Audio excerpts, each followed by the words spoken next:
Hello viewers, তোমরা সবাই কেমন আছো? আশা করছি তোমরা সবাই ভালো আছো। আজ নিয়ে চলে এসেছি পাউরুটির একটা অসাধারণ মিষ্টি রেসিপি নিয়ে। আর তোমাদেরকে এই মিষ্টি রেসিপিটা একদম মন জয় করে ফেলবে, সত্যি বলছি। তাই চলো, এটার জন্য কী কী উপকরণ লাগছে আমি তোমাদেরকে ঝটপট জানিয়ে দিচ্ছি। আর যারা যারা আমার চ্যানেলটাকে এখনও পর্যন্ত সাবস্ক্রাইব করেনি তারা অতি অবশ্যই আমার চ্যানেলটাকে সাবস্ক্রাইব করে নেবে। তো আমি এখানে নিয়েছি পাউরুটি, আর নিয়েছি কিছুটা পরিমাণ অ্যালমন্ড আর পেস্তা বাদাম, আর নিয়েছি কেশর। এরপর আমি এরকম একটা মোল্ড নিয়েছি। এরপরে ওই পাউরুটির যে সাইডগুলো আছে সেটা আমি একটা কাঁচির সাহায্যে কেটে দিচ্ছি। আর সাইডগুলো ফেলে দিলে চলবে না, সাইডগুলো তোমরা চাইলে ব্রেড গাম বানিয়ে নিতে পারো, আমি তো সে কাজটাই করব। তো এরপর আমি মোল্ডের শেপটা নিয়ে নিচ্ছি। তো পাউরুটিগুলো এরকমভাবে সাজিয়ে দিচ্ছি।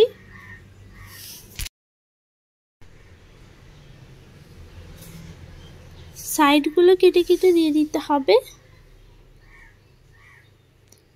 দেখো, ঠিক এরকমভাবেই সবগুলোকে আমি সাজিয়ে দিচ্ছি।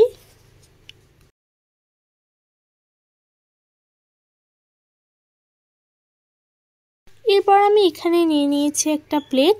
এরপর দেখো, আমি পেস্তা বাদামগুলোকে কিন্তু আমি ছাড়িয়ে নিচ্ছি। এগুলো ছাড়িয়ে নেওয়ার পর আমি এগুলোকে ছুরির সাহায্যে এরকমভাবে কেটে দিচ্ছি।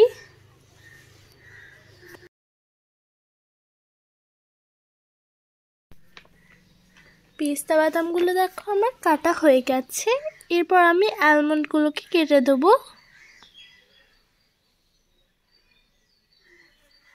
তো এরকমভাবে আমি অ্যালমন্ডগুলোকে কেটে দিচ্ছি। আমার সবগুলো কাটাই হয়ে গেছে। এরপর এগুলোকে আমি একটা বাটির মধ্যে দিয়ে দিলাম। এগুলোকে একসঙ্গেই রেখে দিচ্ছি। এরপর আমি এর মালাইটা রেডি করব। এই মালাইটা রেডি করার জন্য এখানে আমি গ্যাস ওভেনে কড়াই চাপিয়ে দিয়েছি।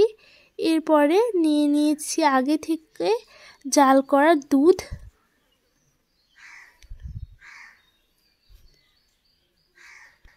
আর একটু পরিমাণ দুধ এর মধ্যে অ্যাড করে দিয়েছি। তো দেখো, দুধটা এখন ফুটেও গেছে। এরপর আমি এখানে নিয়েছি একটা গ্লাস। এই গ্লাসের মধ্যে কিছুটা পরিমাণ দুধ আমি দিয়ে দিচ্ছি। প্রায় আমি 4-5 চামচের মতো দুধ দিয়েছি।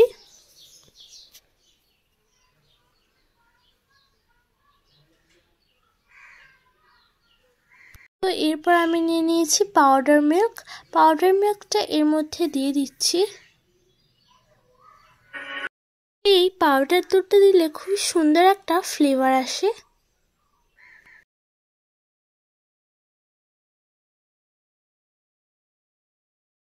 মালাইটা তৈরি করার জন্য দুধটাকে কিন্তু ঘন করে নিতে হবে।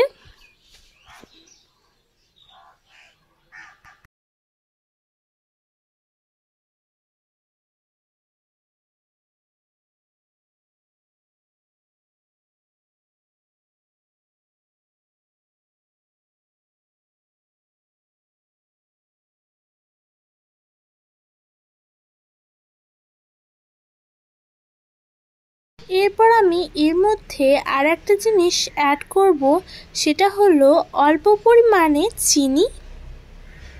চিনিটা কিন্তু খুবই অল্প পরিমাণে দিয়ে দিতে হবে, কেননা আমি এর মধ্যে পাউডার মিল্কটা অ্যাড করেছি, ওর মধ্যেও তো মিষ্টি থাকে, তাই না?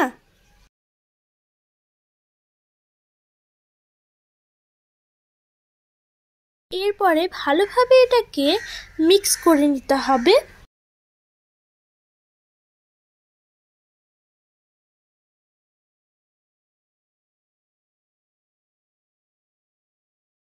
মিক্স করার পর আমি এর মধ্যে 2টো এলাচ ফাটিয়ে দিয়ে দিয়েছি।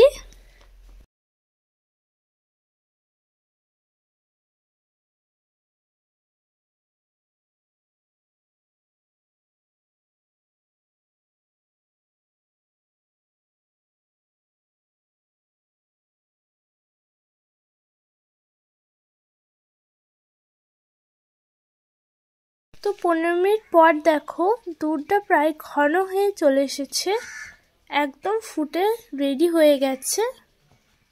এটাকে এবার নামিয়ে নেব।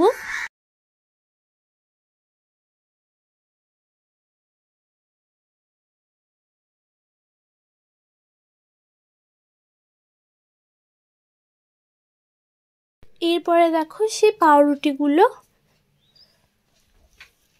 আমি একটা পাত্রে নামিয়ে নিচ্ছি।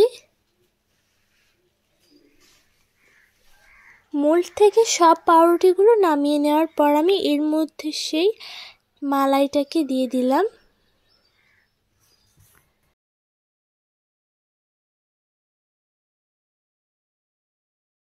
মালাইটা দিয়ে দেওয়ার পর এটাকে ছড়িয়ে নিতে হবে এদিক ওদিক।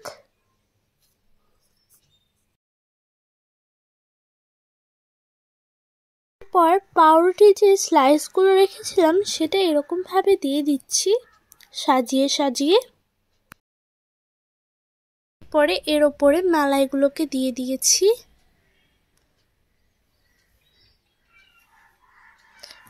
পাউরুটির ওপর মালাইগুলো দিয়ে দেওয়ার পর এই মালাইটাকে ছড়িয়ে নিতে হবে ভালোভাবে।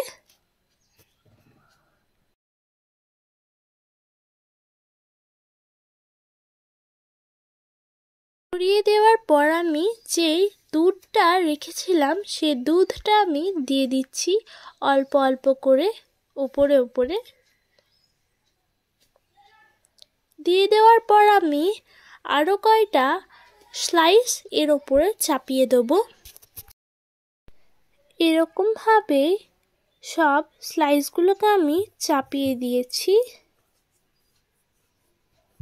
এরপর বাকি মালাইটা আমি এর ওপরে দিয়ে দিচ্ছি।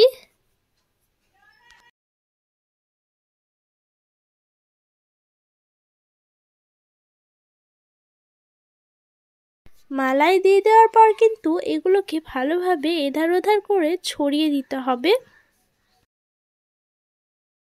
এরপর দুধটাকে এর উপরে উপরে দিয়ে দিচ্ছি। এটা একদম রেডি। এরপরে পেস্তা বাদাম আর অ্যালমন্ডগুলোকে ছড়িয়ে দিচ্ছি।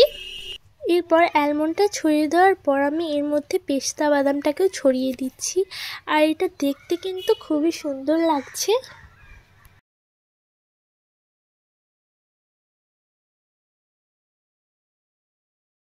তাই একবার হলেও তোমরা এই সুইটটা ট্রাই করে দেখবে। এটাকে আমি আধ ঘন্টা মতো ফ্রিজে রেখে দেবো।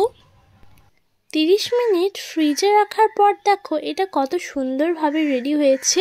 আর এটা দেখতে এত সুন্দর লাগছে, মনে হচ্ছে মন ভরে যাচ্ছে দেখে, এত সুন্দর হয়েছে দেখতে।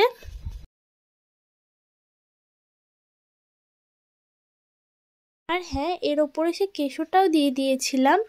আর দেখো শুধু এত সুন্দর লুকটা হয়েছে। তোমাদেরকে সার্ভ করে দেখিয়ে দিচ্ছি যে এটা কেমন হয়েছে। ওহ, দারুণ হয়েছে। তাই একবার হলেও তোমরা এই রেসিপিটা ট্রাই করে দেখবে, খুবই সুন্দর একটা রেসিপি। তো আজকের মতো বিদায় নিচ্ছি। ভালো থাকবে, সুস্থ থাকবে, আর পরে ভিডিওটার জন্য অপেক্ষা করবে। আর যারা যারা আমার চ্যানেলটাকে এখনও পর্যন্ত সাবস্ক্রাইব করেনি তারা অতি অবশ্যই আমার চ্যানেলটাকে সাবস্ক্রাইব করে দেবে, যাতে এরকম নতুন ভিডিও সর্বপ্রথম পাওয়ার জন্য।